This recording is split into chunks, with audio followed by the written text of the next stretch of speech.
everybody. Welcome back to season 3 of the Slayyyleste Show. This is our debut. I'm launching a YouTube channel, so that's why I decided to add a visual component to this season.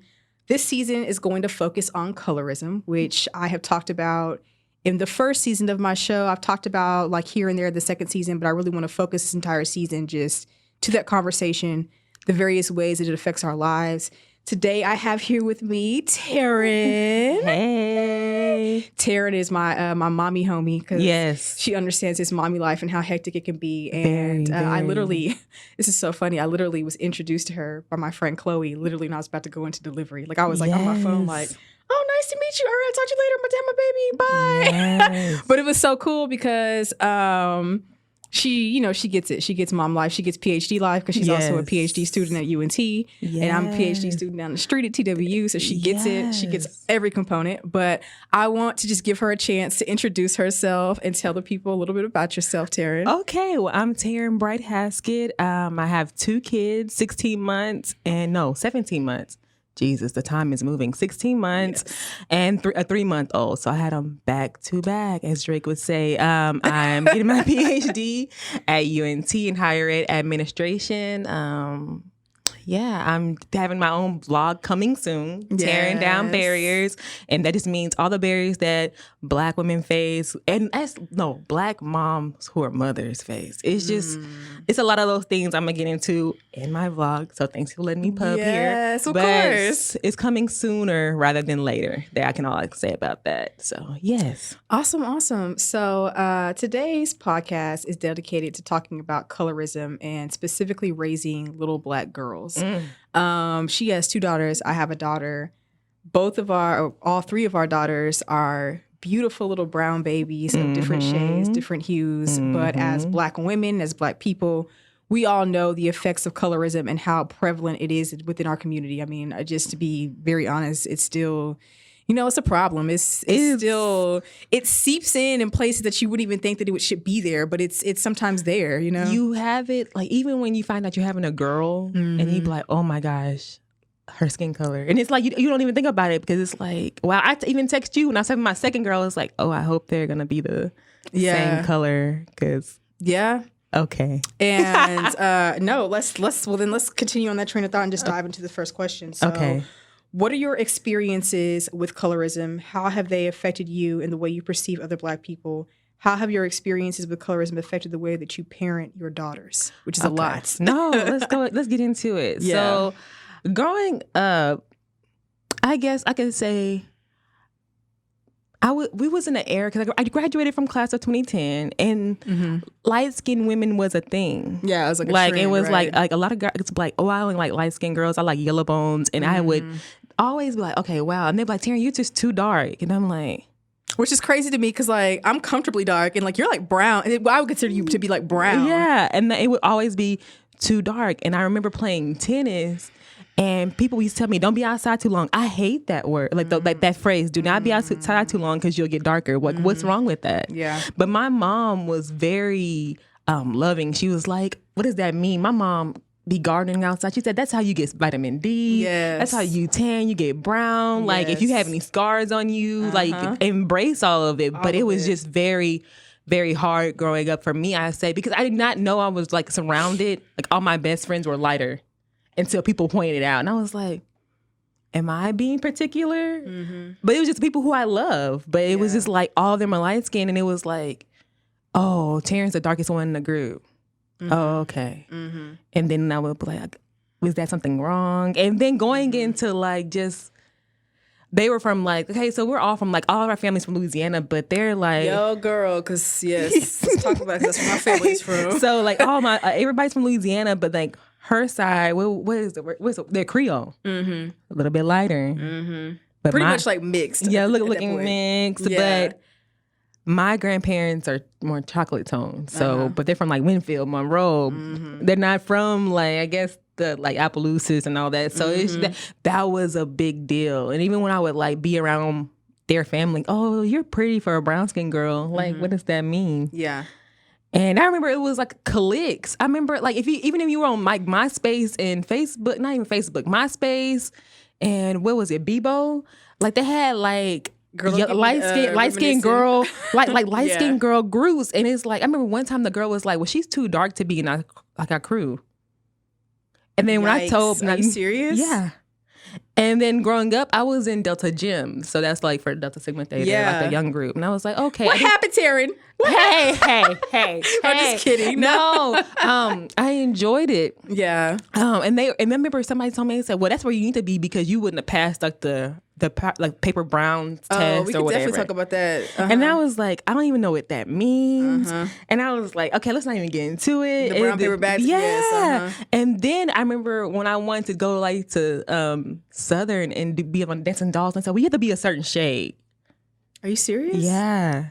Oh my gosh. I mean, like, hearing you say this stuff is like, I know that it exists. It's just like, I had it all coming to me. And I remember I said, well, when I told everybody I want to be an AKA, they was like, well, you probably fit to be a Delta. And I was like, well, why? They was like, well, I'm like, I don't like those stereotypes. And I'm not saying I pledge AKA to break those stereotypes, but it was just like, those are the group of women on my campus that I identify with. I love, and I love what they stand. I love the history behind it. So it was just really hard, like especially, and then like I think that's why I really stopped playing tennis. It was some other reasons for the color, other reasons, but tennis, like being outside, I never really want to go outside as much anymore because I want to save my skin tone. So like when it's like, how old? This is like probably when you were like in high school. Yeah, so I would say freshman to even my senior year. Yeah, like senior year is when I was like, I am a baddie no matter what. Like this skin tone, my parents blessed me with it, and I'm happy with it because. And even when I say like, and just like going into my hair, they'd be like, "Oh, you have like mixed girl hair or light skinned people hair because of the texture." And I'm like, you don't see how I look when this is just day 1, day 2 hair. Yeah. So I just and then I guess I'm going into about my daughters. I have a yellow baby and I have a chocolate baby. You do, and people already like they'll say, oh, you got a light one and a dark one. I don't like that. Yes, one is lighter than the other. Okay, but they're both beautiful and they're both brown. Yeah. Because I already know when Mackenzie, that's my brown one, and Milani, when she's lighter skinned, I'm going to have to make sure they love themselves deeply. And then it's like different. There's no comparison between the two. Like, light skin, okay. What is that? But even my husband, he told me, he was like, well, I like chocolate women. And I was like, well, I guess I gotta be outside in the sun, huh? No, because I think, you're brown. But he really loves. So when Mackenzie came out, he said she's perfect. Yeah. And then when Milani came, he was like, oh, she's perfect too. But I like brown. He loves true brown skin. So that means that's why one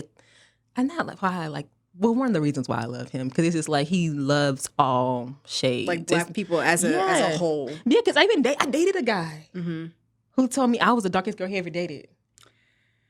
And I was just like... We can talk about that type of tea here in a second. Because I'm just like...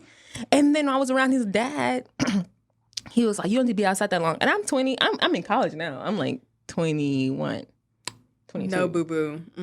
You're not going to talk to me like that. You know what I mean? But it's like, why are black people like so like swarmed up in that? Like, if we want to be clear, like... all babies, we have so many different hues. My mom has 2 chocolate parents, and she's my color. Yeah, and then her siblings are chocolate. But it's just like we're just so unique. And I wish people would be like, wow, we're just so unique, and we just have all these babies in different colors. Like, it just pisses me off. I totally agree. My experience with colorism started probably like I distinctly remember like. The moment I realized, I was like, oh, I guess like my skin is like dark or my skin is considered not as likable as other people's skin. I think I was in the 2nd grade. I've told this story before, but I was in the 2nd grade and I had a crush on this little boy named Ty. And Ty was mixed and he was a little light-skinned boy. He had green eyes. He was real cute. And I remember my friend, I was like, go tell him I have a crush on him. So she went and told him. And then he was like, oh, she's pretty and she has pretty eyes, but she's just too dark. And I remember that was like in the 2nd grade. It starts so early. It starts really early. And then I remember like kind of holding that on with me. And at that point, my family, we lived in Colorado because my dad was stationed at Fort Carson in Colorado Springs. Okay.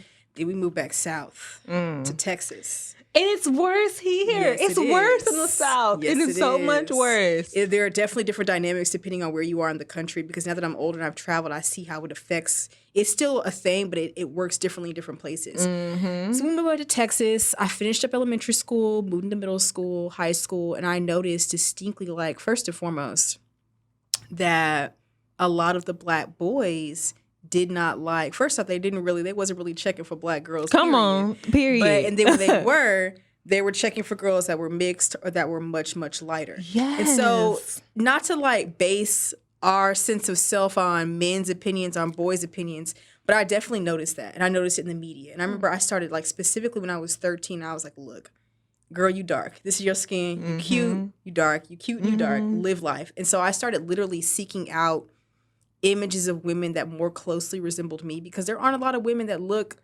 like us that are like super, super A-list stars. Yeah. And so I remember seeking out different women like Bria Miles, Naomi Campbell. Yeah. Like, I can't remember her name. The girl that plays Keisha and Belly. Like, she was like so beautiful to me when I was a kid. I can't remember her name. Keisha and Belly. Girl, you look, I saw Belly for don't Girl, I saw Belly for the first time. Yeah, my husband put me on. No, I feel like I was dating this other guy. He was telling me, he said, you know why I like you? Because you look like Angela Bassett. And I can definitely see that. I can see that. And I was like, okay. And he was like, she's just like so beautiful and she does not age. And I feel like when you get older, you're going to be so bad. And I was like, keep that. I hope prayerfully, because Angela Bassett is like that fine. Energy. She's a baddie. She is. She's definitely a bad bee for sure. For me, it was like, I guess my mom and her friends, they were like, because I was just telling somebody the other day, I was like, I really didn't watch Girlfriends. I had girlfriends in real life with my mom and her friends. Yeah. Like, they were all like different shades of brown and just all like, they never fabulous, brought this doing it. Yes. Like, they would go out and have girls' night out. And I was like, that's how me and my friends gonna be. We gonna leave these kids at home with our husbands and leave and just be out here. Yes. And so I never really watched Girlfriends when the whole pattern came out. But I looked at them. And they were all just like, every time they come around me, you're so beautiful, you're so beautiful. And it was just like, okay. And then my godmother, she's lighter skinned. But she was always telling me how pretty I was. And she would like buy me different books. Actually, it's a, what is it called? It's a woman. She's really old. She, not even really old. Let me stop saying that. But she has a brand called Tea Cakes. Okay. And it's little brown girls. I need to like definitely find this for baby. So, and it's like she hand stitch everything. Yes. And my mom, basically, and my mom and my godmother and my godfather, they got me a whole bunch of tea cakes they looked just like me. So it was like little brown girls like with pigtails. Oh. And I just recently, I'm starting to pass it down to Mackenzie. But then I'm like, can Milani wear like this brown? Like, is that weird? Is that weird? Because if I put her, like, because she's lighter skin, but I put like a brown skin girl. But why am I thinking so hard about that? My mom was like, am I wrong for thinking about that? And she was like, Taryn, because all that stuff that people say and like the things you went through, that's why you're thinking about that. And you're just trying to be so cautious. Like, I just don't want her to be like seeing the pictures like, did my mom ever try to find me like something my color? No, you know? I kind of, I've always experienced colorism from the spectrum where I feel like I've been bullied and attacked by women who are lighter than me. And so it didn't really like start to register for me about the other side of the spectrum until my sister had my niece, Nia. And Nia is 9. Nia's dad is like very bright, and Nia's kind of bright too. And so I remember we were, when she was 4, she was around me and my sister and my mom, and she was like, I want to be y'all's color. And I'm like, well, that's beautiful. It's like, because like I feel like when she gets older, she'll start to realize like colorism is a thing. And to have those feelings, to want to be darker, it's not that it's like unusual or it's not that it's not as common, but I think she'll start to like really look and she'll be like, oh, like, dark-skinned women or people who are darker experience a certain level of like discrimination. And so when she said that at 4, I said, that's really beautiful. I was like, but I want you to be accepting of who you are and what you look like. And like, your skin is beautiful. And like, just because you're lighter than me, mom and grandma, doesn't mean that you're any less or any of course. And then growing up for me, my sister was like the baddest bee. I was like, people used to always tell her she was so cute and she was so, she ran track. So she was like always like super in shape. And then like people would be like, y'all look alike. And people would tell her she was pretty, but I never got those same compliments. I used to always like question like what my sister is like the same. She's like, we're both like deep brown women. And so I'm like, so what is it about me that doesn't make me, I guess, as appealing as my sister? And that was something I carried with me, you know, throughout middle school and into high school. But then, like, I would say by the time I got to college, I just started actively looking for ways to just kind of combat colorism and just like kind of push against that and push against those norms, because it's like the same thing. Oh, you're a pretty dark-skinned girl, you need to pledge Delta.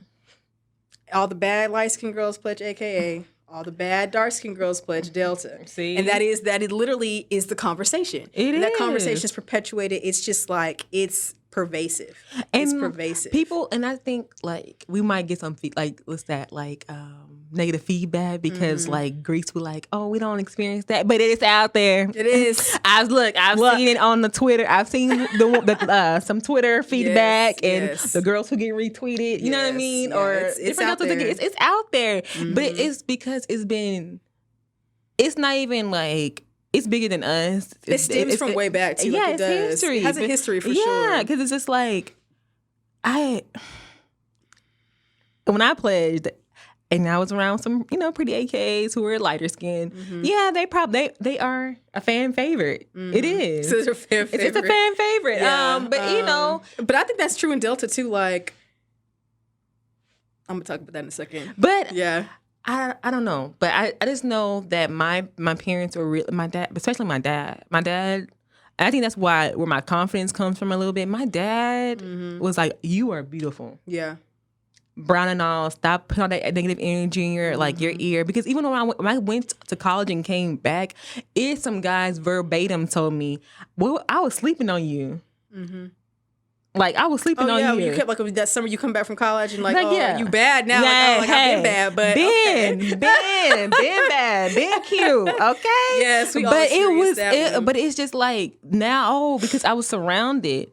But it's just like all my and it is true. Chloe, that's my best friend. Danielle, she's light skinned. Gia, she's light skinned. Jasmine, but she's my brown skin. So I have surrounded, but then but it's just like I have friends of all colors, but I know, like, when I go out with, like, in college going out with Chloe, it was like, yeah, cool, yeah, I get it. Yeah, and my best friend Laura, she doesn't consider herself light skinned, okay, but she's mixed. Yeah, and she's just such a baddie, and she's such, like, not even like physically bad, but she has such a good heart too. And so, like, definitely, I'm the same situation. Like, most of my friends growing up, my best friends, I had 3 of them, Adrienne, Jordan, and Laura. And they were all, if they weren't comfortably light-skinned, they were much lighter than I was. Yeah. And so within the dynamic of the group, it's noticeable. You know what I'm saying? So, and then it's just like you brought up you said your niece is mixed? She's not mixed, but she's just like, she's bright. Brighter like, skin. Yeah. But it's just like, I have a nephew and I have a niece who are mixed. And for a long time, it wasn't until my nephew, he was like at let's go with first grade. Yeah. He drew a picture of all of us, and we were all peach. And I was like, okay, I'll take it. We're all peach. He's like, yo, yes. And he would tell people, like, even though I would say I'm brown, no, you're peach. Yeah. You're peach. Like, we were all like one color. He didn't see a difference. But like, now that he's getting older, it's like, okay, I can see him getting into, like, not choose a side, but it's just like, he's identifying as a black male. Okay. And my niece. My niece. I love her so much. So my nephew has, like, kind of wavy hair. She has my niece has my hair, like my hair type. And she's like, she's so cute. And she's like, Taryn. She calls me Taryn. She's like, Taryn, like, you're brown and Mackenzie's brown and Dominique is brown and I'm light, but Mackenzie's so beautiful. She looks like a chocolate bar. And I was like, the fact, kids are so honest too. But the Kids are fact so honest. that she can, like, kids can point out, like, those dynamics. It's like you have to instill that, like, in the beginning. You have to talk about it too. Yeah, and we do. And because she's just started going to, so she just transferred from, like, what's that, daycare to pre-K. So she wasn't living it, like, she was doing, like, daycare in Waxahachie. It's a lot more mixed kids and white kids in Waxahachie. Now she's in DeSoto. So she in Chocolate City. Yes. And so she comes home and she's like, well, I want my hair to be in plaits. Or it's another mixed girl in her class, but she is mixed with, like, Latino and black, and she's white and black. So it's just like, she said, so why is she, okay, let's talk about it. Yeah. So we've been having those difficult conversations, and she's like having those transitions, and it's just, I'm in awe. And then I guess when it's talking back to education, it's always some theory behind, like mixed race theory or something behind it that helps explain it. And my brother's like, just don't do all that. Just tell me what I need to do to help parent these mixed children. And I'm like, well, mixed dish is coming out, so let's see what that conversation may be like. And I think every child deserves representation. So I'm really excited about that show. I'm also like, anytime I see a little dark child, a dark-skinned girl, a dark-skinned boy, I'm always excited about that because children across the spectrum deserve representation. Like, across ability, because all we had was Susie from Rugrats, and that was my girl. That was my girl. That's what I'm saying. We only had like Susie and Tia and Tamara, but then that was. I'm not saying they're different, but it was like, oh, they're lighter skin. They're light. They have like very loose curly hair and all of that, and then which I still, to some degree. To a lot of degree, right? I still definitely associated myself with them and related to them as Black girls. Because then also, like, because we exist on such a large spectrum. But then Smart Guy, watching that show, but it was like, oh. And they're different shades because the big brother's dark. It's just like in the middle. TJ's like super light. Dad's and like then brown. Don't get me started on what's that? My Wife and Kids. How that switch up went. What happened? I don't know. To the day, guy. I don't know, but it's fine. It's still a good show. I love that show. I still watch that show. But my favorite show is, I don't even think if you might remember it, Gullah Gullah Island. I do remember Gullah Gullah Island. Okay. Is that the show? Yeah, I remember Gullah Gullah Island. Gullah Gullah Island for me. And I was like, look at this Black family living on this island. Yes. Whatever that frog thing was, and they living their best life. Like, I love Gullah, and I think that's when I first like kind of saw myself.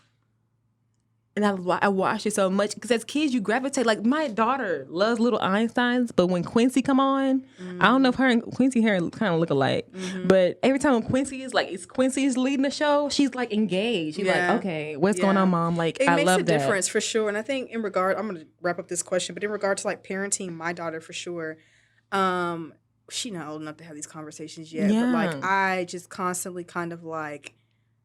I'm always telling her she's beautiful. I'm always telling her who's the who, like her dad always says, who's the prettiest girl in the world. Yes. And she's like, me. Like, like, and you have to instill that in your children. I think my family did a good job of instilling that in me.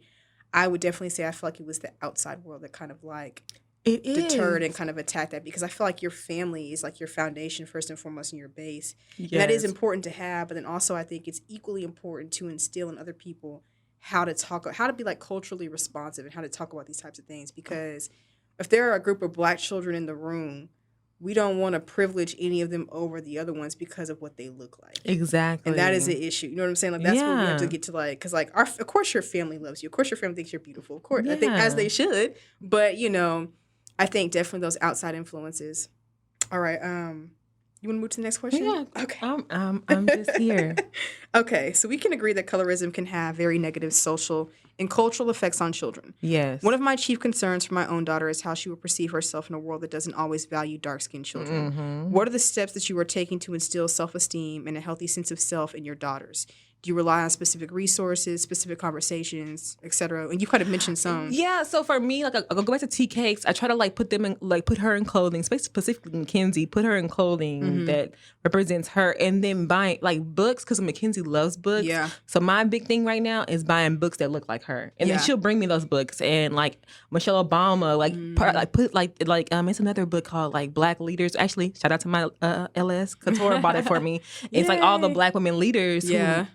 Who are like just leaders in history. So I try to put all those in front of her. Yeah. So she'd say like, okay, that looks like me. And then watching shows, and we did watch Beyonce's Homecoming. I don't know if that helped. But I put Celeste on the couch and she's just like, engaged. She gets it. Like, okay. But I watch different documentaries, and read books, and like put on different music. Like, I'm so happy they came out that song "Brown Skin Girl." Yeah. Like they probably playing it to death. My mom just discovered it, and like every time she has my daughter, I come in her house, brown skin. I'm like, yes, mama, yes. And that's important. Yeah, it is. It's so important. It's so important. Like, yes, like Mackenzie she is going to be a star. All right, now she's a vibrant personality. So like she's already like secure in herself. And like I posted a picture on Instagram and kind of like all my friends was like, Taryn, how does she love herself that much? Y'all don't, I be in the mirror with her like, look at that pretty girl. Give that girl a kiss. That girl needs a kiss today. That girl needs a hug today. Because it's like so important to me, because I've had my friends who are darker skin tell me like what they went through, because like their struggles are different from mine. Like, yes, I was at one point in time, people would tell me, oh, you're too dark and this and that, but as I got older, I was like, I really, it really don't faze me, but they still get that. No, it's deeply entrenched, you know, in some people for sure. And they'll tell me like, oh, Taryn, we gotta do this for Mackenzie, we gotta do this for Mackenzie. Okay, let me know, because I don't want to be ignorant to what's going on. I need to know what's going on. Knowledge me. Give me the information. So it's like, even I think I looked up different vlogs of different women, and I was like, okay, books, clothing, all these things. Yes, she wears bright pink. Yes, she wears neon colors. Yellow, she looks good on every pink, color. Red, anything, like all of it, all the bright colors. All the bright colors. It does. Yes. So I definitely feel you there. For me personally, pretty much the same things that you're doing. I just try to make sure that everything I buy her, like I haven't started buying dolls yet, but the dolls I do buy her, and the dolls that I buy my niece and that my sister buys my niece. I don't know if you've heard of this toy, Baby Alive, and it's the baby that comes alive. You can feed it a bottle and change its diaper. And does it poop stuff? It does. Okay, it's girl, crazy. no. But I got to put my own thong. But the babies I got a real one yet. that does that. So I remember my niece. She we bought her the doll that was white because we couldn't find the black doll. We couldn't find, it was out of stock on Amazon, it was out of stock on all the different toy websites. So we bought her that one. She just kind of like, I remember her face. She was like, I don't want this one. She's like, I want a baby that looks like baby Cece. Yeah. And I was like, oh, like baby Celeste? She's like, yeah. She's like, I want a chocolate baby. I said, okay. So like, you know, it's that type of stuff we're buying. We try to make sure that we buy dolls that look like them. I'm the same way. Like, I love clothing. So I dress Celeste in a way that like literally just like, nothing is off limits. Like, I'm not going to exclude different colors from her wardrobe, because I wouldn't do that for myself. My daughter literally is like, my mini, my 2.0. And so I'm like, everything that I do for myself is what I'm going to do for you. And I will say that our daughters are particularly lucky because they live in an age where there are so many dark-skinned beauty bloggers. There are so many like women that have like all different shades on TV making music. And so like, I definitely, like, I play Normani music videos for Celeste all the time. She'd just be like, so I'm like, Normani's like that chocolate girl that we didn't have, that I didn't have at that age. Like, I didn't see anybody like that. I literally had to go seek out and like, it wasn't readily available to me. Because it was like the only person who was like, say, chocolate back then was probably the girl from 3LW who's on Power. Yeah, and she's like so beautiful. Her, Kelly Rowland, like those were like, our options were like slim and limited. Whereas like girls and women who were much lighter, they could pick from anybody. Yeah. And so I feel like, you know, for me, in particular with my daughter, what I want to do with her and what I have been doing and want to continue to do is just make sure that she sees representation. That's so important. It's important. It's so important. My mom, go ahead. I like Doc McStuffins. Oh my gosh, I love her. So shout out to Mackenzie's godmother, Camille. So she bought Mackenzie, because she's a doctor. She bought Mackenzie all the Doc McStuffin stuff, and I think she bought the baby, chocolate baby that went with it, and Mackenzie loves that doll. Okay, yeah, and she loves her sister. Like she knows there's a difference, but she like kids just know. And what was that study? They're so pure too, because love at that age, if you love somebody, for them they don't have any like boundaries. On what they care about, what they love. But it was a study done. I don't know. It's always on YouTube. It'll come up on Facebook every now and again. Like with the kids, like they're like, oh, what's the prettiest like doll? It's such a famous study. That's like actually, I've studied that study because it's a sociological study, and like it's really famous because of what the children's response is and how it relates to like the media and what is pushed as the standard of beauty. Yeah, that's crazy to me. And I wish like since all this stuff is coming down, because you know they have like the brown ballerinas and fighting the tights. I remember like in ballet. True story. Here we go. I wanted to go to Townview. No, not Townview. What's that? Booker T. Oh, the performing arts school. Because I went to Griner Middle School, and I'll never forget the teacher. Cause like it was a whole bunch of brown of us. Like it was all brown skinned girls in there, and Hispanics and everything. But what really got me going was that, you know, at the time I was a little thick. I was thick. Yeah, and that deterred me. Really? Yeah, and it's like it was more so like, lighter skin girls, skinny girls, like light skin, skinny girls who she would push like, yeah, you go on to Booker T, go try out. Oh, Taryn, I don't think you should try out. I was like, and I didn't. No. I really didn't, because my confidence was like, yeah, and that's especially like, because this is you're 8th grade trying to go into Booker T as a freshman. Yeah. That's such a precarious age too for like yourself and trying to figure yourself out. And exactly. That's crazy. So then I was just like, okay, I'm just gonna. And then I tried to do Town View. That's when the whole thing rezoning. So I didn't get in there. But I was like, okay, I'm gonna go to DeSoto, and I had the hardest transition at DeSoto. I didn't went to all white schools, all Latino schools, and I had the hardest transition at DeSoto. Yeah. Like, no, I will say the same thing. Like being around, and this is crazy because UNT is not it's definitely not an HBCU. We're only 14%, but we have a really large Black population in that school. And so I remember like I was excited. I went to all the different preview days, and I was like, all these Black people. I was like, they're the Deltas, they're the AKs, they're the Alphas, the Q, and I was like so excited about everything that was part of like college and collegiate experience, especially how many Black people are there. I'm from West Texas. I don't know how much you know about West Texas. Very conservative, very white. Very conservative, and say it again, very conservative, very white. Yeah. And so getting to UNT and being around all these Black people, I was like, yes. Like I was like in heaven, in Black girl heaven. And then I started realizing how Black people kind of self-segregate within the Black community. And how they privilege some people over others. So I was just like, okay, like... You peeping game. I was like, damn, I thought, this was supposed to be... I thought we were all, like, pro-Black. I was like, but how can you be pro-Black if you don't value all Black people? And so I'm just like, okay, well, this is interesting. And I remember having that realization and then becoming like, well, now is my chance to really stand up for myself and for other girls who look like me, because I was like, this is stupid. It's like, I'm not going to continue. I was like, I'm grown. Like, I'm moving out of my mama's house. I'm 3 hours away from home. Like, no, I'm not doing this anymore. I was like, this is not going to be a thing. And I remember distinctly just having to, like, have those self-realizations and kind of having to, like, make that my reality. Because, college girl, you can be a mess. Very much so. But I guess, like, for me, when I went to college, let's say, I had Camille. I had Camille. Then I was conning to Chloe. She conned me to be my best friend. She said at the text message telling everybody, like, who can do my hair? And I was like, oh, I can do your hair. And then we've been stuck together ever since. That's been my roommate ever since. And I don't know. Let's just take it back. When I went natural in college, that was a big deal. Did you do a big chop? I did. I had to. I did too. I took out my weave the wrong way, and I had to go to Ulta in Cedar Hill and let them chop off my hair. I permed all mine off. And then the girl, and then the guy I was talking to at the time, he's with my long hair when I used to have a weave. He said, "You used to look like a supermodel. Now you don't." And that hit to the core. And I called my mom crying. I said, Mom, I need to go. I need to buy some extensions. Like, he doesn't think I'm pretty. And my dad took the phone. He was like, you're beautiful no matter what. So if he don't want to talk to you, fine. Bye. And then a couple years later, like that same guy was like, you're one of my favorite natural people. Girl, I literally. Bye, right? And it's just like, let's spend a moment to talk about hair, because I had experiences kind of similar to yours. I remember I was dating this guy, and I told him, I was like, I really want to cut my hair off and go natural. I was like, I've been perming my hair. I was like, at one point my hair was like shoulder length, really healthy and thick, but then perming it over time, it just strips it of all its nutrients. And so it like literally was like breaking off. And so I went to Thailand.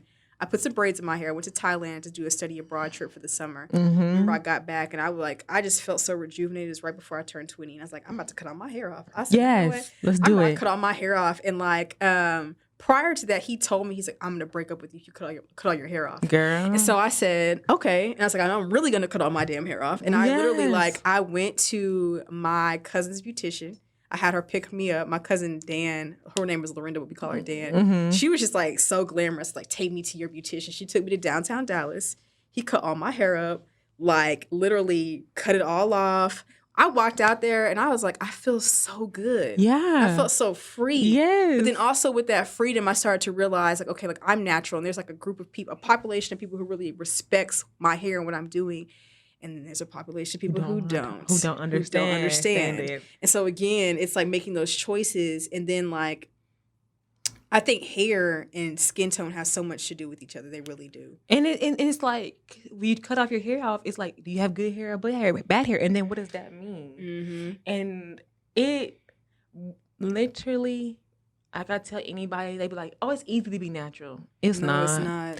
When I have locks and it's not easy. Like there's a lot of upkeep to your hair. Like it's not. And you have to, I always say it's a rebirth of yourself. You have to truly love what you see now. Because if you're all natural now, you gotta love what you see in the mirror. And that's, girl. And I work with high school students and they're like, you do? Oh. I work with them every day. And they're like, Miss Haskett, you never had on lashes and you never had on eyebrows. And I was like, when I was in high school, we couldn't even think about no lashes or none of that. They're so done up. And I was like, I used to literally, my mom, if I want to get really fancy, I can throw a track back, that one track. And I was telling her, I was like, Milky Way. That's what we had. Milky Way gold pack. Girl, remember them? Look, the gold pack. Yes. Gold pack. That was it. Yes. And even all the way up until like my sophomore year in college, before I found out about bundles and Brazilian and all this and Cambodian, like I was still going to the beauty supply getting my hair. Yeah. So it's just like, I'm just so excited that you picked this topic, and especially because we have girls. So everything that we're talking about, like especially hair, skin, like they're gonna experience all this at some point, especially living in Texas. Exactly, but early, because it's like right now, thankfully. Mackenzie, we're at a daycare with more brown people than white people. So like, and she's in the class with all boys, and their hair look just like her hair, and it's a good feeling because like I had like my mom like put some plaits in her hair. I'm like, my mama, look, I'm gonna put this Shea Moisture detangler. Look, that's what I put Celeste's hair. This coconut oil and call it a day and slick it on back. And she gonna put this cute headband on, and she gonna be cute right there at the top. That's it. And then like and then one of the girls at her daycare was like, Mackenzie hair is really growing, but she got shrinkage. And I said, shrinkage is healthy. We don't even like that word. I don't even like that word. You know what's crazy? I haven't heard that word in so long. Because I'm just like, we don't even like that word, because literally shrinkage is so natural and it's so healthy for you. Like if your hair is shrinking, your hair is healthy. Because if it's too stretched out, I'm trying to tell people don't listen to shrinkage is healthiness. It's a healthy. Say it against the camera. It's healthy. It's healthy. Because like I've seen some, and I get it. If you want to have length and you want to band your hair and all that, that's fine. Do what you please. But like, I hate that. Why do we hate like our hair to shrink up, or like it's? You really have not went natural in my book until you love shrinkage. I just literally and I would say I'll add a step further until you love shrinkage, until you know how to like embrace it and work with it, because literally it's just like your hair. It's your hair. Like I remember, like, and I had to go natural again after having these babies and learn and having new hair. Like my hair is so dark now, because like it just like after time, like your hair just changes after all these having these kids. But my hair is different. Like how my hair is right now, it was not like this when I first went natural. It wasn't like this a year ago, and it wasn't like this 2 years ago. It's just like goes through its different changes. And like I always tell people, I'll never dye my hair again. I won't dye it or anything like that, because I just want to be me and natural, and I don't want to have the upkeep of like different hair colors. And that's it, but it's cute. I've done it. And I was like, I'm just gonna like what I'm doing right now and rock with it. And I love that. Because self-acceptance, it's a mantra. Because I remember when I went for my wedding, my husband was like, and I understand like women, we do what men like, and I'm not saying like stop doing what your man like, but I remember for my wedding, my husband was like, I want you to go back copper, but to give me back copper, it took so long for me to get there. But then I went like red blonde and all this other type stuff and damaged it, and I had to start all over again and love this. And I remember when I went cut off my hair off, this guy was like, oh, you look so good for a brown skin girl. I'm like, who is like still saying this type of stuff to people, thinking it's acceptable? But it's literally baby boomers and on up. I'm sorry, baby boomers. He said like, yes, it is. But it's older people, because like even my grandmother, like to the day, love her, but she'll say like, we're not African, but like since we came from somewhere. Yeah. But it's okay. But it's just like different places. Yeah. You know, it's just different. It's just a different time. Yeah. Different people. And I think older people have not been accepting because they like I've heard older men tell me like these women need to straighten their hair. Yeah. Yeah. And like bleaching cream is still a thing. Yes, it is, especially different parts of the world. I mean, it's, you know, and then you have people like celebrities, and I think Instagram is so powerful because you have people on Instagram like those filters, this type of stuff, and the filters, and like you have people promoting these whitening creams. Like I actually, for a long time, felt really bad for Black China and liked her, and then she started promoting this damn whitening cream, and I was like, "What are you doing?" I was like, "Sis, like I literally have stuck up for you so long, and like you are really promoting a whitening cream." I'm like, "Why?" Like, and we know this stuff causes cancer. We know it's unhealthy. Like, why are you strips doing you down. this? Like, it strips you down. You don't go out into the sun and you gonna shrivel up like a prune. Yes. Like, I'm just like, I don't understand why. I have no words. I have none. All right, let's move on to our next question. Okay. Because we already kind of started talking about this. I want to really expand in this direction. So, how do we handle other people who we deem colorist and their interactions with our children? For example, when my daughter was born, it was almost certain that one of the first things people would mention about her was her skin tone. Come on. And they'd be like, she's so chocolate. Yes, she is. I'm chocolate. I quickly had to develop a plan for handling these types of interactions. What have your experiences been? Girl. Okay, so Mackenzie was born, let's say she was light for an hour. Celeste too, child. An hour, and then she got her deeper. Came in. This is getting deeper. But I already knew because when she came out, I saw her ears. I said, "Oh, yeah," because they say that's the indication. Like if you look at their ears. Yes, I was like, "Oh, I got me a chocolate baby right here," and then it got deeper, and then it got deeper, and then it got deeper. And I remember I can't because I don't want to say their names and people get mad upset. But the first person, and it was those hormones. I just had her. Mm-hmm. Dang, she darker already. Well, is she not beautiful? Is she not beautiful? And you got to check people and then right away. I didn't mean like that. I love her. I know you love her, but let's not start that now. Yeah, because that's gonna upset me. Because I don't need you to keep on telling me how dark my child is, and that's what she associates with. No, she's beautiful. Yeah, she is a baddie already at 16 months. She was baddie at 1 day old, at 1 hour old. So we're not gonna even bring that up because I know how that can be detrimental to her growth. And we need to, she needs to be fearless in her color and accept that. So every time somebody says that, oh, she's so beautiful, chocolate and things like that, I'm like, okay, she's beautiful. But can I get the chocolate? She's chocolate. And I guess she's beautiful, but let's say beautiful first. Right. Let's not. I always tell people like, if you're gonna compliment, give the compliment. Don't associate with like the characteristic. Like I like that. Like beauty. Yeah, beautiful. She's so pretty today. Not, oh, look at that skin color. She's so pretty. Because if it's always, and especially children are going to notice, I think, as they get older, if it's always being mentioned. Yes, like I don't want it to. Why are you always saying that? Like you call her pretty and she's just pretty, but I'm chocolate and pretty. Yes, and it's like even my friends say, "Oh, it's a chocolate baby," and I'm like, I cringe up like, but no, Taryn, I know how you feel, but then I'm happy I have chocolate friends who will be like, "No, she just beautiful." Because they get it, and she's beautiful. And I think anybody who's not colorist, because you can be any shade and not have colorist notions in your heart and within like your dialogue when you talk to people. I think anybody who doesn't prescribe to those ideas is just going to be like, "Oh, she's pretty." Because even we can pull up my Facebook page, like literally be a picture of me and Mackenzie and Milani. Oh, you have a dark one and a light one.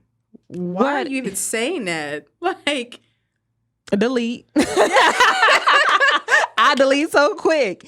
I'm so sorry if you see that your comments are getting deleted, but I'm gonna delete that because this is history. Like we're like Facebook and Instagram and all that. It's digital history. It's digital history. Yeah, literally like a record of things. And I just don't want that in my household because as like now I'm raising 2 different spectrums now, and people are like, how is Milani lighter than you?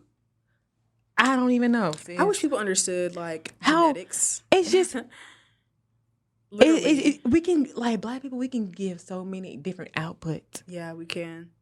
Literally, we could have like my mom, this is a side. This is just so weird. I got to mention this. Albinism actually runs in my family. And so my mom was like, whenever you have kids, make sure you tell your boyfriend or your husband that you might have a white baby because that runs in our family. And I was no, for real. But literally, like, that is like, you know, like literally we can have babies from any shade, like any spectrum. And like genetics, especially like most of us are not as black as we think we are.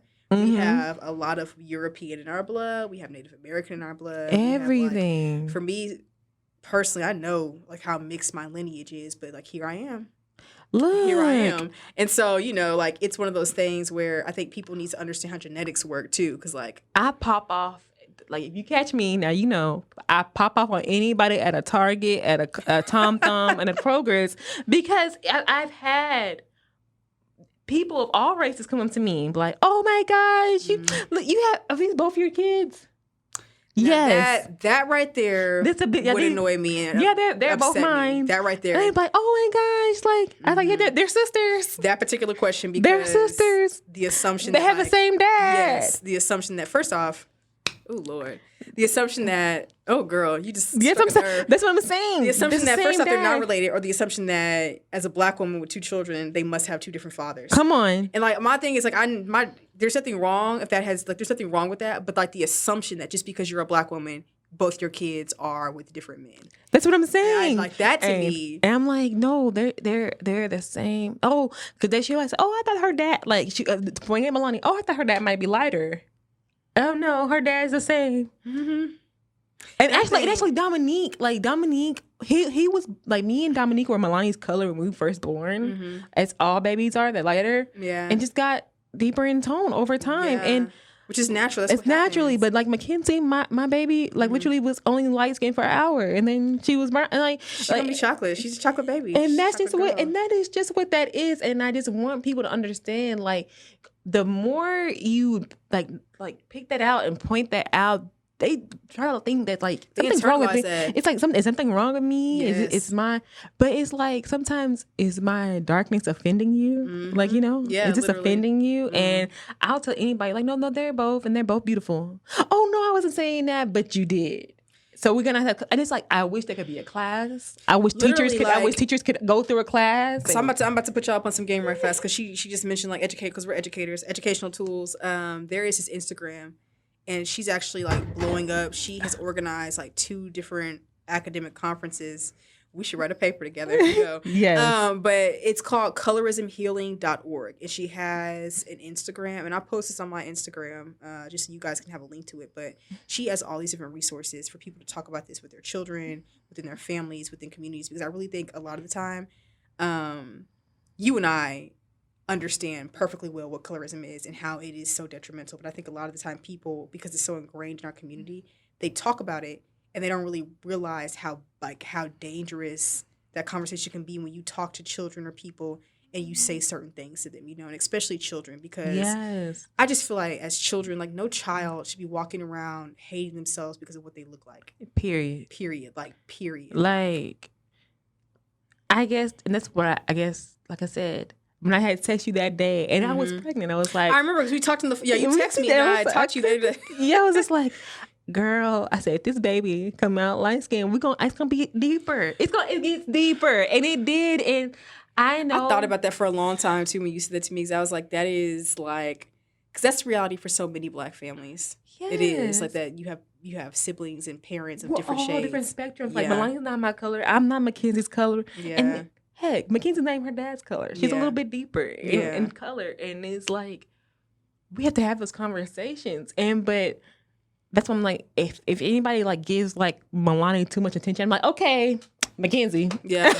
Mackenzie too. Yeah. But then I'm not trying to say Melania shine either. Right. But it needs to be like everybody's beautiful and not because we're focused on Melania because she's lighter skinned and she's prettier. Because I think you have a healthy grasp. I think your girls are gonna be just fine. I think because they have you as their mom. Oh, baby. And like you between you and their dad, I think that y'all have a really healthy grasp on how to have those conversations with them. Because I was like, oh no. So I think that I think your girls will be fine. Yeah. No, because it's such important. I just want other moms and dads and whoever's watching this, if that is something, you know, going on in your family, it's a conversation that needs to be had if your kids brings it up, because like when I brought it up to my mom, she nipped it in the bud like right then and there. It wasn't like, oh, you're beautiful. Yeah. Oh, let's talk about it. I will say I don't think my mom was really prepared to have that conversation with me. It was just like, oh, you're beautiful. Like what? Like what? Like no, you're beautiful. I mean, even my grandparents, between my mom and my grandparents, they pretty much like raised me. Like me and my mom lived in this house, and my grandparents were like 3 like down the block. So like I spent a lot of time like just kind of like toggling back and forth between their houses growing up, and I think my mom, because she's not like a deep brown like me, she just like she couldn't understand and comprehend completely why I felt that way. Because to her, I'm her youngest daughter. What do you mean you're not pretty? What do you mean you don't feel pretty? Like, what do you like? Why? What? No, you're beautiful.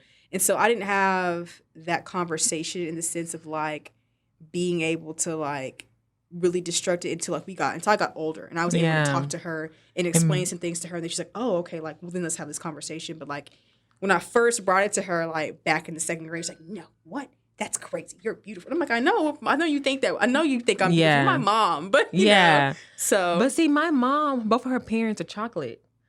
That probably has a lot to do with it. So so when she came out like my skin color or a little bit lighter, it was like, well, how did? Because both her brother, her older siblings are chocolate, so she understood where I was coming from. And my mom, till the day, she said, Taryn, I go outside for an hour.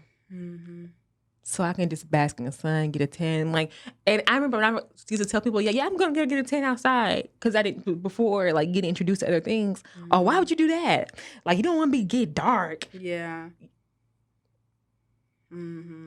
Okay, but my mom was like, literally go outside. That's how, she was like, before, I can't even say the words to the day because I talk so fast. Melanin. Like, she would say that's how we just grow and be more golden and more rich. Like, and like I said, if it weren't for my mom and my dad, like for like really like going hard for me all the time, like it would be have different conversations for sure. I totally feel you on that. I think my grandmother, because my grandma is a comfortably yellow Southern woman from Arkansas.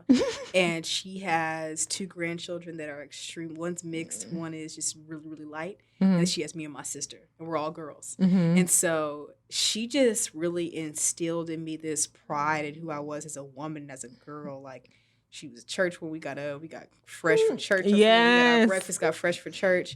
And she just really instilled in me this pride of like, yes, you are beautiful. Like this is so crazy, but like my grandma used to be like, you're just a black Barbie doll. That's what she used to always say to me. And so I started to like really like, as I got older, I started wearing makeup. I started really like appreciating what I look like. I was like, okay, you should model, Celeste. She was like the reason I started modeling when I was in college. You should model. And I started doing it. And I was like, I guess like, you know, all right, feeling myself a little bit. Okay. So just like talking to my grandmother for sure. And then like I said, like I think your family, for me, handling those colorist interactions that I had with my daughter, because it was the same thing when she was born. Oh my gosh, she's so chocolate.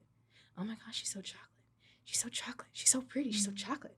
And so for me, like I always use my social media platforms. I try to at least to educate. And so I remember I made this post and I was like, look, like y'all are not going to put that on her.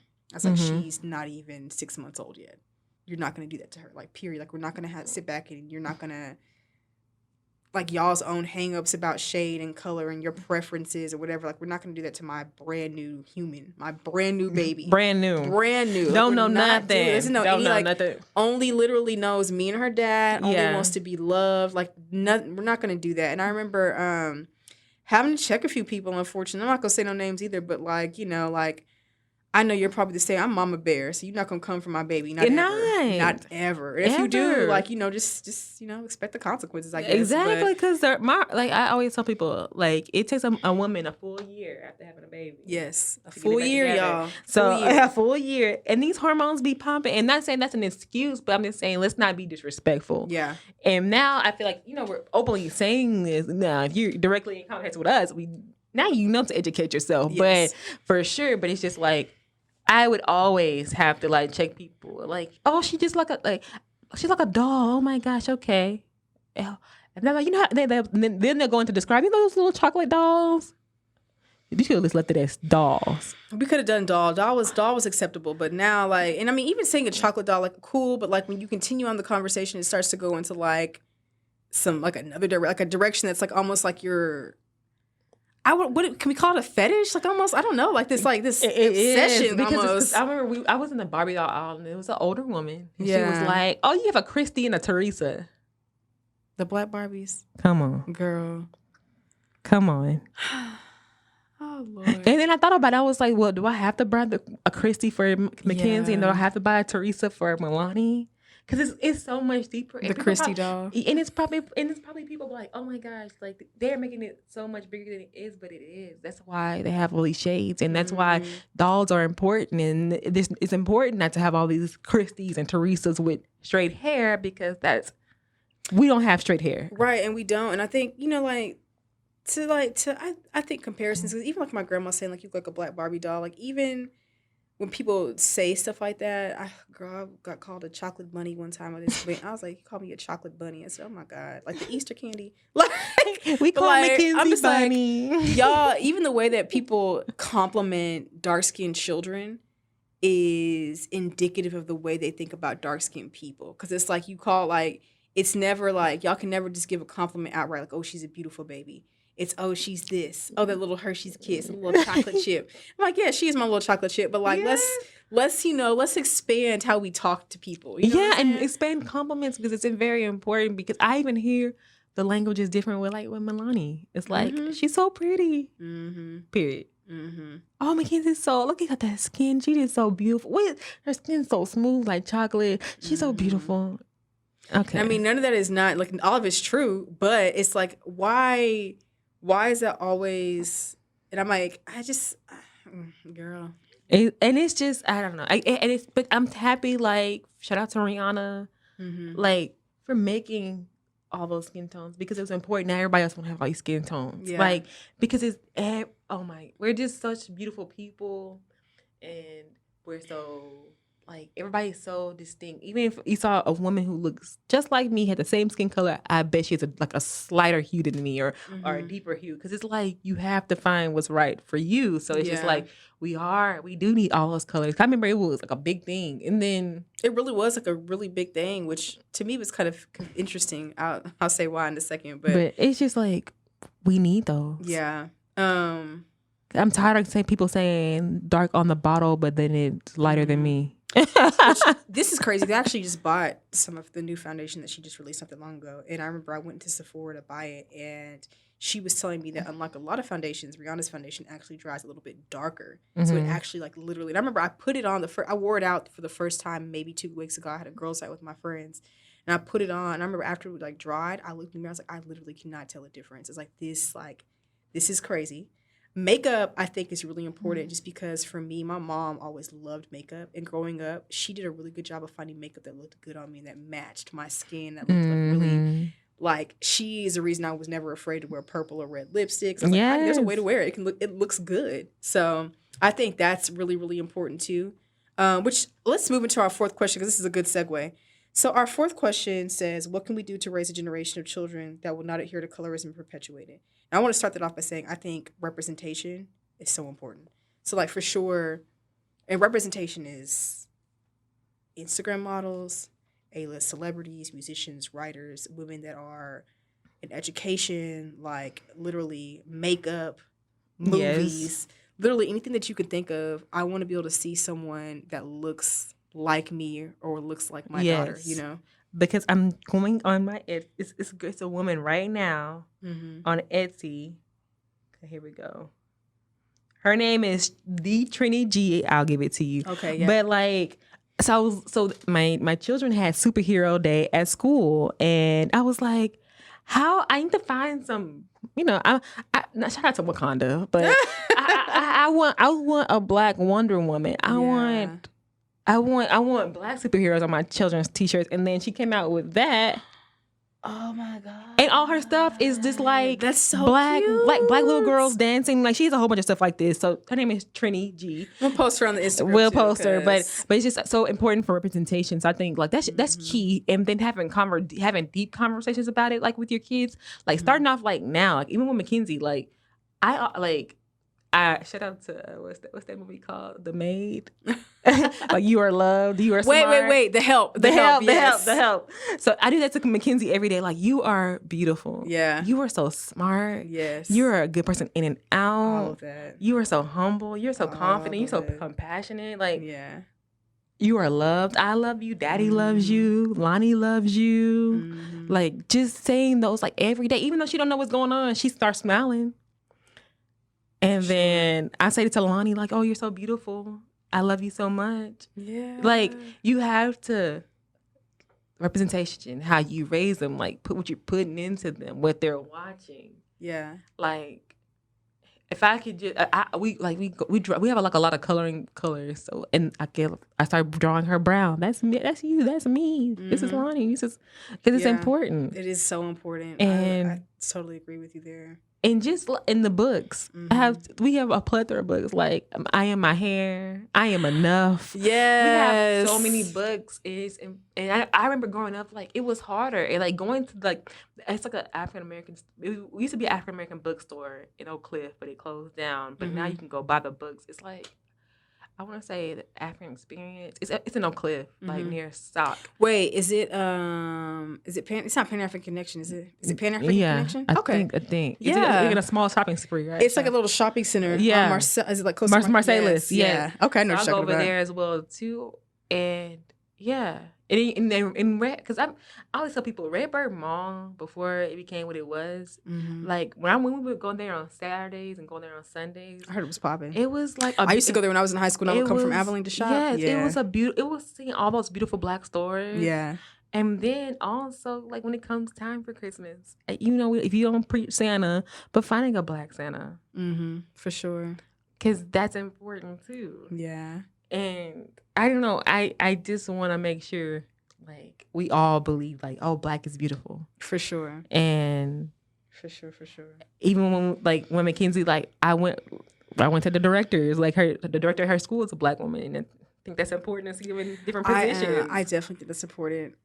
For me, like the different ways I plan to raise my child to be a part of a generation that isn't colorist, doesn't adhere to those things, I have to like continuously address that, continuously just build her up and continuously just like have those conversations with her about who she is, who I am. And like, I take pride in the fact that I'm a black woman and I'm educated, and like my daughter can look at me as an example of like all the different things that she can achieve and more, you know, like, period. God bless, 3 years you'll be Dr. Bright Haskett, I'll be Dr. Graham. Yes. So like I think that's really important for our girls to see, and to see women of different across the spectrum who have like done great things of different shades. And like I really just want her to like look at herself and have a deep sense of appreciation. I know that starts with me. So as a mother, I just make sure that like you see mommy loves herself and you love yourself too. You couldn't have said that, like, period. That you couldn't say that even like I think that's it. That's it. Because like even when I like sometimes if I cry in front of them, I'm like, mommy had a bad day, but we're gonna get through this day. But then I think also that like that's important too, because like your children, and we gotta wrap up because I know we're like getting close to time. Yes. Like your children, they have to see you like humanized. Yes. Because they need to feel comfortable enough to be themselves, you know? Because what I've seen with all my friends, we saw that our moms as black women always strong, and we never really saw them cry or have that bad day or they are tired. Yeah. Or anything until, oh my gosh, they were, because we have these kids now and we can totally understand. Yeah. But it's just like, I don't know. I don't know, but it's important. I make Mackenzie watch like movies. Like I'm happy. What's that movie with Taraji? Girl, which with one? with the astronauts. Not the astronauts in the. She was an engineer. I'm so. Oh wait. Hidden Figures. Hidden Figures. Yes. Yeah, Hidden Figures. Yes. Hidden Figures. Like I make her watch that, and she'd be looking at it like, huh? She'll get it when she's older. Yeah, but it's just like even putting like during like not even just Black History Month for February, but like just putting on those movies so she can see beautiful black women doing their thing. She liked what's that, Black Panther. You know, she stayed engaged a little bit. A little bit. But other than that, but no, representation is most key. And I think so, for sure. Putting it into them, letting them see that we live it, and making sure like when we go to school, they're preaching it as well too. Like we're preaching it to them, and they're preaching it to their friends, and then their friends they're surrounded by. You know, making sure like, are you just hanging out with that person? Yeah. Like, you know, why are you hanging out with that person? Yeah, and that you're pretty too. Everybody's pretty. Y'all are pretty gang together. Absolutely. Not just one person is prettier than the other. I think that's important. All those things. I'm so glad that you came here and had this conversation today. That's so much fun. Yeah, we gotta hug across the mics. Yeah, thank you guys for tuning in, and we'll see you next month. All right. It was good. See you. Bye, y'all. Bye.